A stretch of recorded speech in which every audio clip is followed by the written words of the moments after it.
RCB டீம்ல இருந்து 4 marketing lesson சொல்றேன், கேட்டுக்கோங்க. தியேட்டர் போனீங்கன்னா பாப்கார்ன்ல ஸ்மால் 50 rupees, லார்ஜ் 150 rupees இருக்கும். ஃபர்ஸ்ட் 6 overs பவர் பிளேன்னு ஒரு விஷயத்தை வச்சு கோலியும் சால்ட்டையும் எப்படி பவுண்டரிஸ் அடிக்க வைக்கிறாங்களோ, மீடியம் சைஸ் பாப்கார்ன் 130 rupeesல வச்சு லார்ஜா ஒரு பெட்டரான ஆப்ஷன் நம்மள ஃபீல் பண்ண வச்சு அதை வாங்க வைக்கிறாங்க. இதைத்தான் டீகாய் எஃபெக்ட்னு சொல்றாங்க.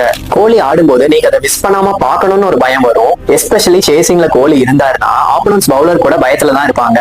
அதே மாதிரி அமேசான்ல ஆஃபர் எண்ட் சூன், ஒன்லி 2 left அப்படின்னு சொன்னதும் நம்ம அந்த ப்ராடக்ட்டை வேற யாராவது வாங்குறதுக்கு முன்னாடி நம்ம வாங்கிடணுங்கிற பிரஷர்ல இம்மீடியட்டா நம்ம அந்த ப்ராடக்ட்டை வாங்கிடுவோம். இதைத்தான் ஃபோமோன்னு சொல்லுவாங்க.